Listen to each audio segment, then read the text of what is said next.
Okay, you can hear me. Great. Thank you. Hello.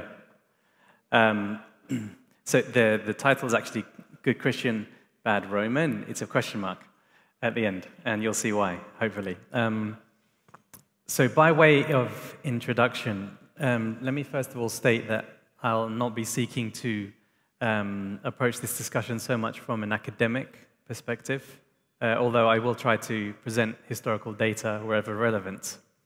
For the most part, I merely wish to offer a few thoughts from the perspective of a child of the Greek diaspora who's now doing ministry in a broadly post-Orthodox context in the secular heart of Athens, a context which has played and continues to play an important role in the deconstruction of various dominant narratives regarding the modern Greek state. So as I said, the title of this presentation is Good Christian, Bad Roman. But before we get into what I mean by posing such a question, I'd first of all like to address the question of Greek nationalism. So the term Greek nationalism would seem to indicate that there was an idea of Greekness that gave rise to the nationalist cause in this part of the Balkans. At least that is a thought that would very easily occur to many of us. And this notion needs to be dispelled from the outset. For many people we call Greeks today, not so long ago still defined themselves as Romans. And by not so long ago, I mean within our lifetimes. So a case in point is my own grandfather, who was born in the mountains in the north of Greece, who was still using the word Romios, Roman, rather than Elinas, the Greek word for Greeks, to describe himself in the mid-90s when he died. So despite being born in the north of Greece, as I said, in an Orthodox village, his first language was Makedonski, a South Slavic language that is closely related to Bulgarian. And this remained the main language he spoke with his peers and with other older family members until he died. So if, even after almost 200 years of irredentist struggle and nationalist rhetoric, Makedonsky-speaking Orthodox Christians like my grandfather were still calling themselves Romans, then it's clear that they must have had an ambivalent relationship with the Greek nationalism we are familiar with today. It also serves as a reminder that the Greek nationalist project has always been a fairly fragile proposal that has flattered to deceive. For the whole history of the Ottoman Empire, Roman had simply been shorthand for Ottoman Orthodox Christian.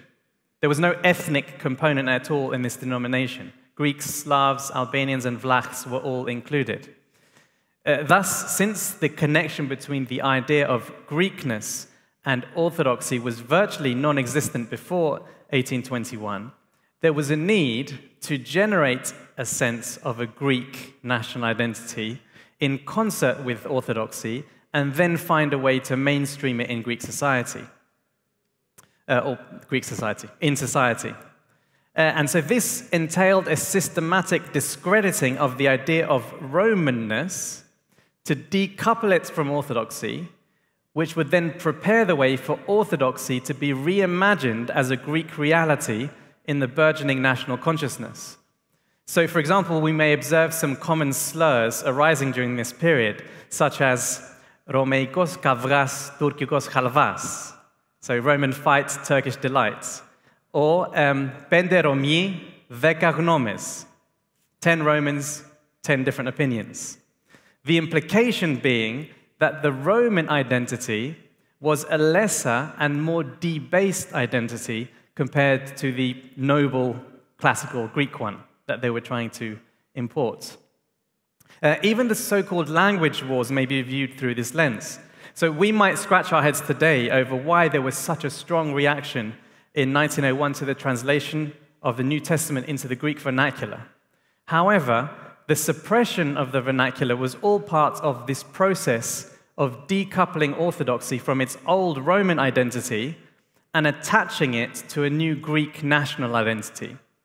Viewed in these terms, it becomes clear that introducing the vernacular into the heart of Orthodoxy was not to be tolerated because it was construed as a threat to the nationalist project. So this is shown by the fact that the students protesting the translation accused the publishers of betrayal and of bringing about a division in Greek's religious and national identity. There were even suggestions that the sponsors of the translation were enemies of the nation and were exposing the country to a Slavic threat, since the translation had been commissioned by Queen Olga, a Russian and the sister to the Tsar. It seems that the irony of the situation was lost on the students dashing out to defend the Greek nation against a Slavic foreign invader who until very recently had been part of the same people group as them, and even now was coming as a fellow Orthodox seeking to give them access to their own scriptures. Yet this is how Greek nationalism took shape, through the gradual splintering of the Roman identity in order to create a Greek one. It was a long, drawn-out process that has had long-lasting effects on the Greek psyche. To this day, the Greek national identity, as quintessentially Orthodox, remains ring-fenced and instilled with an oversensitivity to anything that might reveal its own fragility.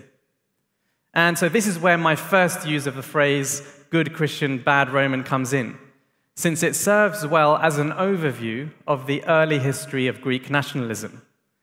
Despite the word Roman denoting Christian for almost 1.5 millennia, to be a good Christian in Greece post-1821 meant becoming a bad Roman.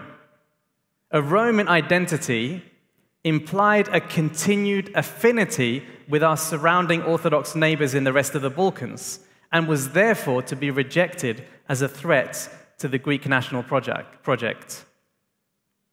There is, however, a second way to use this phrase, and it's with regard to the idea of empire.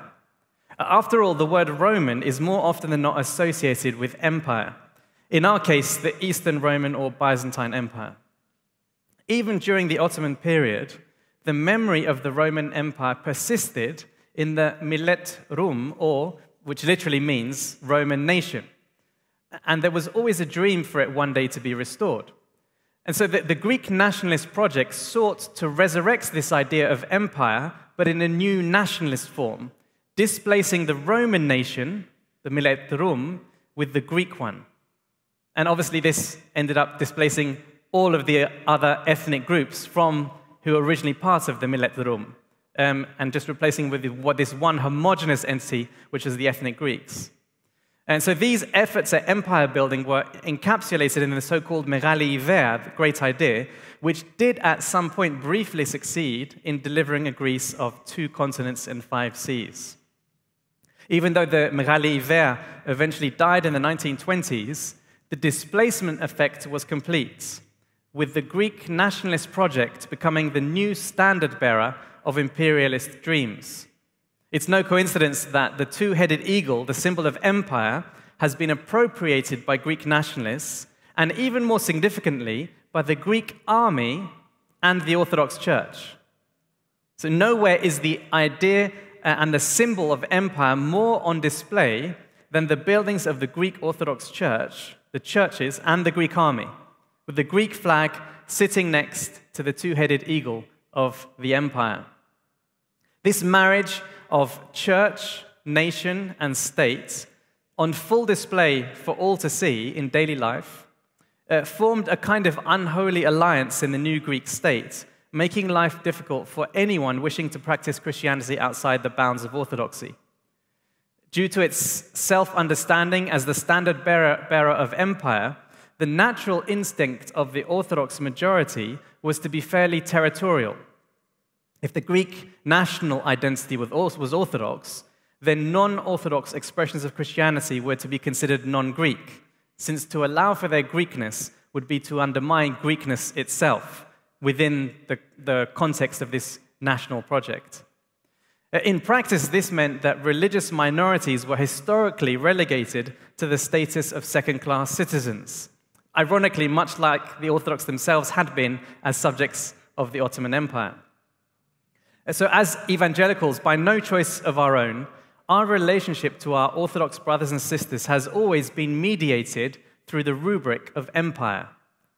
Orthodox dignitaries have traditionally enjoyed the privileges afforded to courtiers of the emperor, whereas the evangelical church was not even recognized in law as a Christian church until, I think, 2014, more than 160 years after its creation. There was also a social stigma attached to being evangelical, much like other minority groups such as Jews and homosexuals.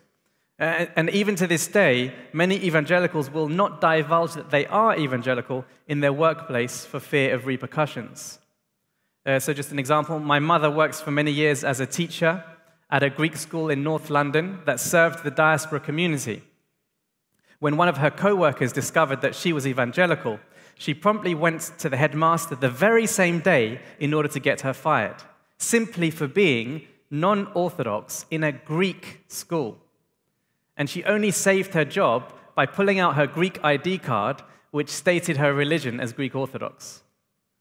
Is there any way she saved her job? What this means is that we should not make the mistake of thinking we are just dealing with another church tradition. Greek nationalism, sadly, has made this a nonsensical idea, that we are just dealing with another church tradition. There might be many Orthodox today who are just as uncomfortable with this arrangement as we are, but this does not change the fact that the Greek Orthodox Church is inextricably intertwined with Greek nationalism, and thus functions as an imperial power, or at least as a proxy of empire. So I hope you see where I'm going with this. If this is the case, what does being a good Christian entail in today's Greece? It means sometimes being a bad Roman. Roman here in the sense of subject to imperial power. So, of course, we are to honor the emperor. Of course, we are to obey just laws of the land, except where our conscience prevents us from doing so. And of course, we are to form friendships with faithful brothers, sisters, and ministers of the gospel within the Orthodox Church, wherever possible, and break bread together with them if they're happy to do so. Yet in doing so, we must understand that even breaking bread together as brothers and sisters is already in itself an act of resistance. For the empire does not do horizontal relationships. The kingdom of God and the empire can never truly be friends. The empire requires allegiance, but without adopting an Orthodox identity, this is impossible. So I say this with utmost respect, but reminding people that evangelicals produced the first ever female surgeon in Greece, or that our community did our part in the war by serving in the army, is never going to satisfy the empire's demand for fealty. And we need to be fine with that. It needs to be okay. In a sense, we will always be bad Romans. As non-Orthodox, we were never Romans in the original sense of the word, and we will remain bad Romans in this new situation today as those who do not swear allegiance to the new imperial entity of the Greek nation. Yet none of this means that we cannot draw close to Orthodox believers and other Orthodox ministers. Indeed, it may be the only way we can, as once we realize that it cannot be on the basis of empire, we will begin to seek other, more creative, more practical, and ultimately more Christian ways to draw near in service and love and friendship. Before I close, let me just take a brief case study of what Greek nationalism looks like today, which I hope demonstrates my point about the danger of trusting empire. And let me emphasize here very strongly, this is not a political statement or analysis, but simply an analysis of the phenomenon of Greek nationalism in its current form. So a few years ago, the Greek government set up a general secretariat for gender equality. And for many people in the feminist movement, this seemed like an answer to prayer, so to speak. The secretariat was even placed in the State Department with its own budget and executive powers. Since 2019, however, things have taken a rather different turn. The incoming government, with clear nationalist leanings, immediately transferred the Secretariat to the Ministry of Work and Social Affairs and proceeded to rename it to the General Secretariat of Family Policy and Gender Equality.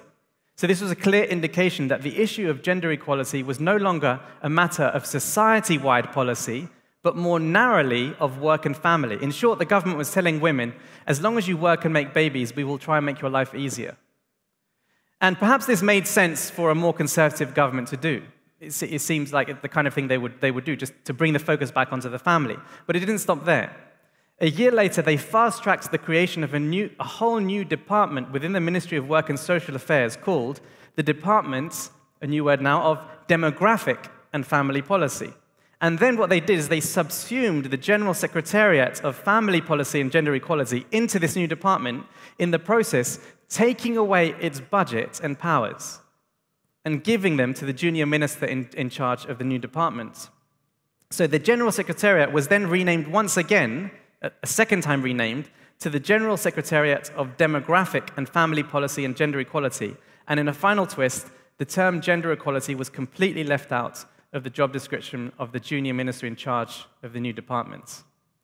So this means that the chief instrument for forming policy around matters of gender equality is now little more than window dressing. It has no budgets, no powers, and no brief, whereas it once had all three things. Anything it wants to do must be signed off by the new junior minister, who, as we said, is no longer even responsible anymore for gender equality.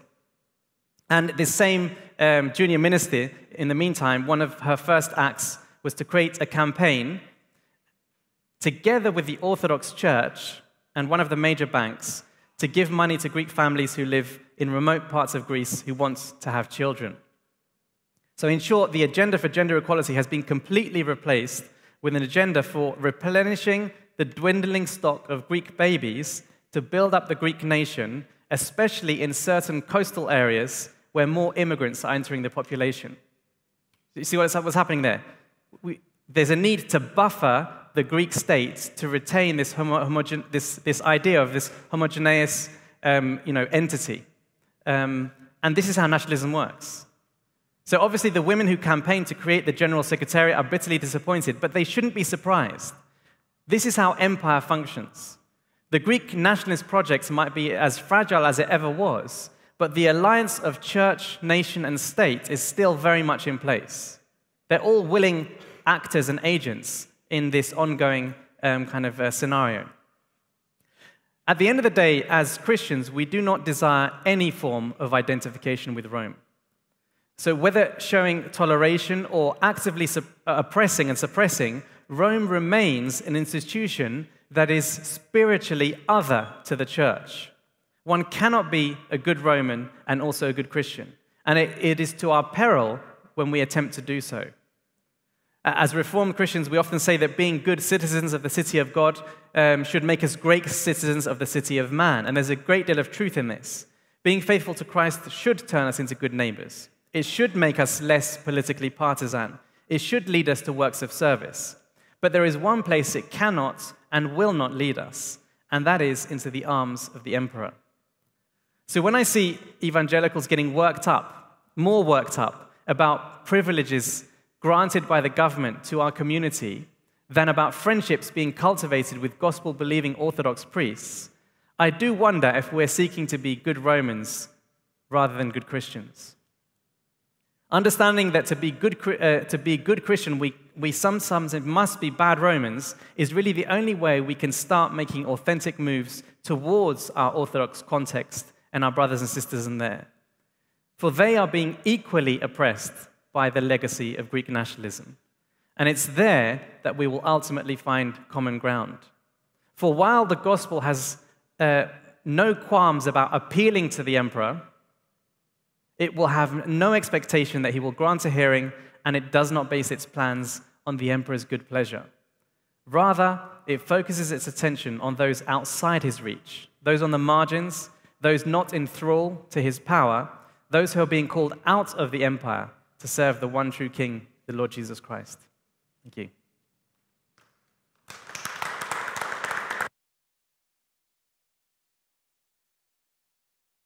Cultivated with gospel-believing Orthodox priests, I do wonder if we're seeking to be good Romans rather than good Christians. Understanding that to be good Christian, we sometimes must be bad Romans is really the only way we can start making authentic moves towards our Orthodox context and our brothers and sisters in there. For they are being equally oppressed by the legacy of Greek nationalism. And it's there that we will ultimately find common ground. For while the gospel has no qualms about appealing to the emperor. It will have no expectation that he will grant a hearing, and it does not base its plans on the emperor's good pleasure.